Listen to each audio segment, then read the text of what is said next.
Hey, Coach, I hope you're doing well. How do you feel Gardner has played sort of going through his reads, going through his progressions, particularly when there's pressure in his face?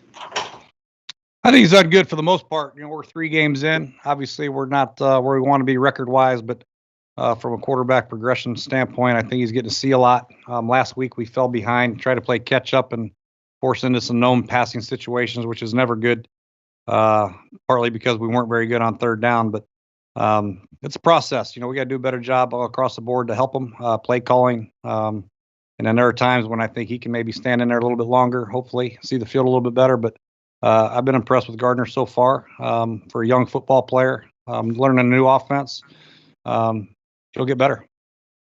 Appreciate it. Thanks, Demetrius. Let's go Mark and then Gary.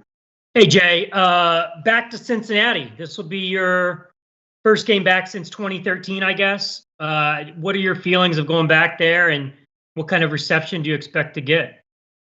Probably not a good one. I think they're glad I left, probably. Who knows? I like Cincinnati. I have a lot of respect for the Brown family. Mr. Brown was very fair to his coaches and players. Ton of respect for them. Nothing but good things. Coach Lewis was a great coach to work for. We had some great young players: Andy Dalton, AJ Green, Marvin Jones, most Sanu, Giovanni Bernard, Tyler Eifert. We had a lot of fun in those 3 years. Had a lot of success. Unfortunately, we didn't win a playoff game, which still leaves a bad taste in our mouth. But like I said, nothing but respect for that area and that organization. What was it like that time you played? I think you played them in London. Was it? Yeah. Was it weird going against your former team, or you just get used to it in the coaching business? I think you just get used to it. It was a little bit weird. But, the way football is now, I think there's only 2 or 3 guys left that I know on that staff and as players. I think the only guys left are Giovanni Bernard and I don't even know who else. AJ Green. I don't know who else is left out there. And Carlos Dunlap. And Gino. So times change, but players change, coaches change. But, like I said, the organization's solid. Mr. Brown runs a class organization, and it'll be good to go against them. We got to get a win, though. Thanks, Mark. Let's go Gary, then Jamal. Oh, sorry. I forgot to put my hand down. Demetrius asked my question, so I'm good. Okay, no worries, Gary. Thank you. Let's go over to Jamal, then Hayes. Hey, Coach, going into your third game of this, or not your third game, but going so far throughout this season, you haven't had many leads, and the offense hasn't really got off to many quick starts. How do you prevent that? I mean, how do you make sure that when they take the field on Sunday, they execute on that first drive? Yeah, it's important. Unfortunately, we've given up some touchdowns on our first drive, and we've been behind early, and then we weren't able to answer against Tennessee or Miami or Indianapolis, so we got down and playing catch-up, and that's not easy with a young quarterback and a young offense. We have to stay on track. I have to do a better job of staying on track as a play caller and not getting too panicky, so to speak. I got to make sure we stay on track and make sure we keep the run mixed in there with the pass. Last week against Miami, I probably got a little too pass happy, which is unfortunate. Puts our team in a tough position. Our tackles puts our quarterback in a tough position. So we got to do a good job of keeping balance. And it's our job to get starting faster. We try to make that a focal point last week. Unfortunately, it didn't happen.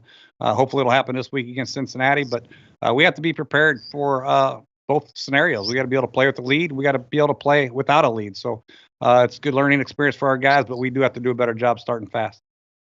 Do you think that's something about just having a young team that they have to learn how to settle down and really start the game the way they play later in the game? A little bit, maybe. I think we can help them out, too. We got to try to hit some of these big plays that are available to us, and we got to make plays. Last week, we didn't make plays on third down, which got us off the field and made us have shorter drives, which got us off script. We had a lot of good plays available to us in the play action and the keeper game, and we didn't get to because we got down, and a lot of that is because we weren't effective on third down. I think we were 3 for 10. So terrible play calls on third down by me, and we didn't execute quite good enough, unfortunately.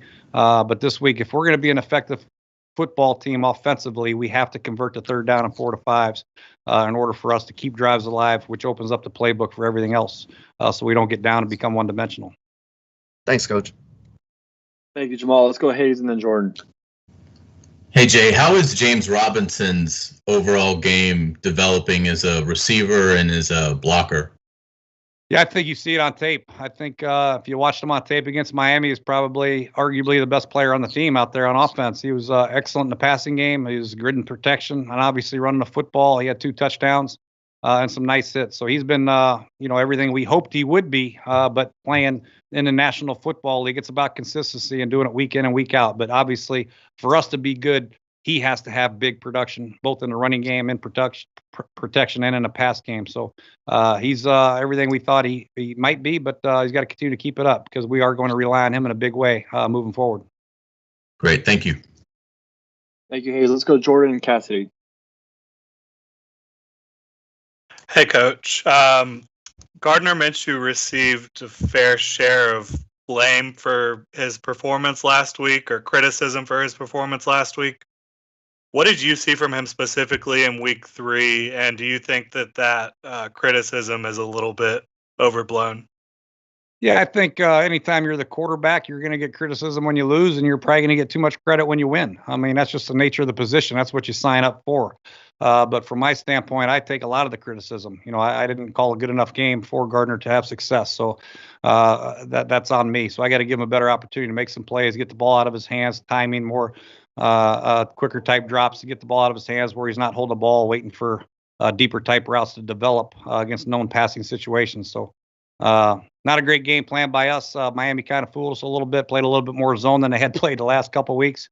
But Gardner, I think, is on track to being a very good quarterback. He's young. He's going to make some mistakes from here and there. But for the most part, I love the way he competes. You see him competing on every single play, whether he's outside the pocket trying to make something happen. Obviously, ball security. We can't have the fumbles, but I've been impressed with Gardner, and I know he's going to get better, and we're going to get better around him, and hopefully I get better for him. Thanks, Coach. Thank you, Jordan. Let's go over to Cassidy and then to Mia. Hey, Coach. You mentioned having come out on the field the first 3 games already down a touchdown. Marone talked about possibly changing his philosophy when it comes to deferring. Have you spoken to him about that as well and said, hey, give us the ball first? It doesn't matter. It's up to him, whatever he feels like on that game, particular game team. If we do get the ball, then it's our job to make sure we make it count. If we don't get the ball, we're down 7-0, 3-0, or 0-0. We got to make each drive count. We got to come out to a faster start, whether it's first drive of the game or after a long drive by the opposing team. So we've done a poor job of that offensively. So there's really nothing. I think defensively we've given up touchdowns on the opening drives, and offensively on our first drive we haven't done anything. So I think both offense and defense have our hand in it.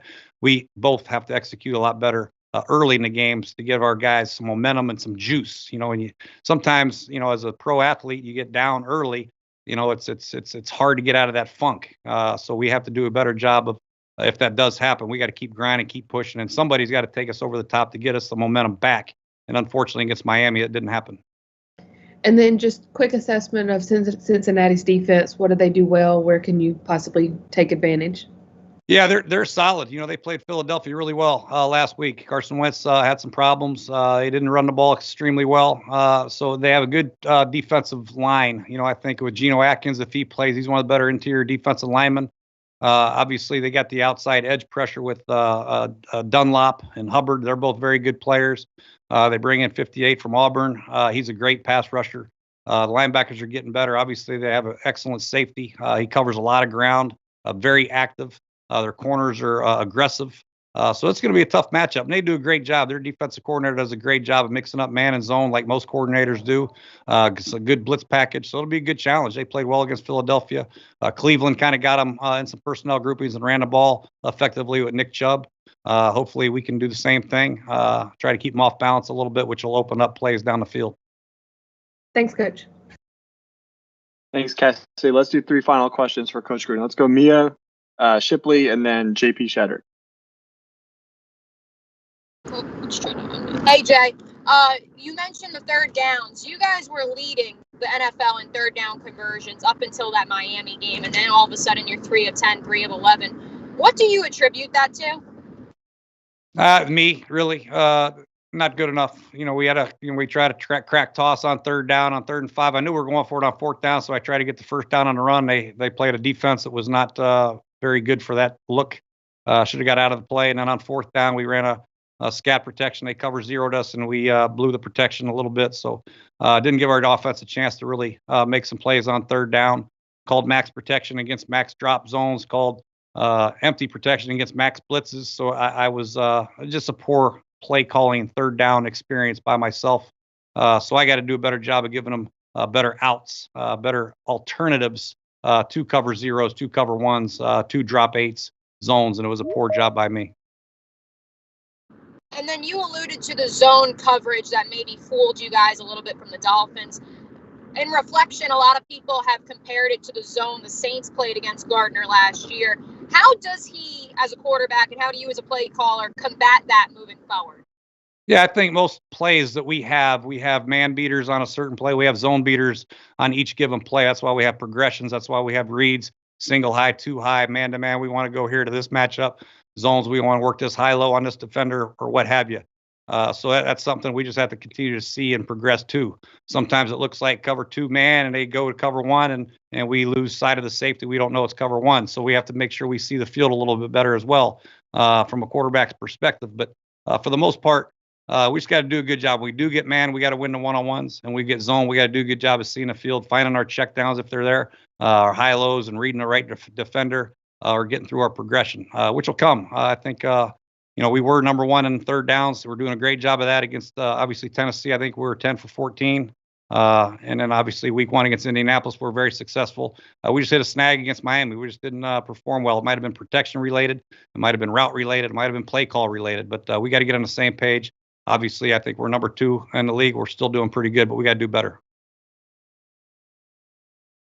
Thank you, Mia. Let's go over to Shipley and Chadrick to wrap up. Hey, Coach. I know Tyler Davis, he played a little bit over a dozen snaps, and he was mostly blocking. But what was your evaluation of him in his NFL debut? It was good. Unfortunately, we had a short week, obviously, so we didn't get any practice time. So we hadn't really had a full speed rep since training camp before he got injured. So it was good for him to get on the field. We liked what we see. We like his size, we like his strength, and we like his speed. And I think the more reps he gets, the better he'll be. Just a guy that's got to get in there and get to work, take his lumps from time to time.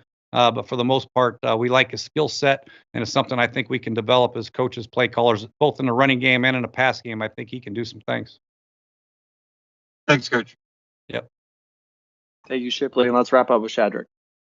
Hey, Jay, how much did Chark's absence change your approach last week as a play caller and an offense? And what does his presence do not only for Gardner, but for the wide receivers going out in routes? It was a lot, actually. Not to make excuses, but he is, we talk about one-on-one matchups. He's usually the guy we want to look to in the one-on-one matchups. He's our best one-on-one matchup player. And not having him available kind of hurt us. And we had a lot of formations and plays designed for him, and we didn't really know until Wednesday afternoon, late afternoon, that he wasn't going to be available to us, which really, it's hard to change your game plan totally from Wednesday afternoon to Thursday night, unfortunately. So that had a good impact, but we're not going to use that excuse. Other guys have to step up. And unfortunately, we didn't do a good job of that. But DJ is definitely a guy that anytime he's not in the game, you're going to miss him for sure.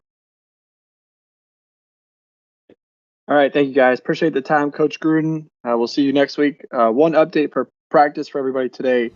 Quincy Williams going to be today. We're going to designate him as designated for return off the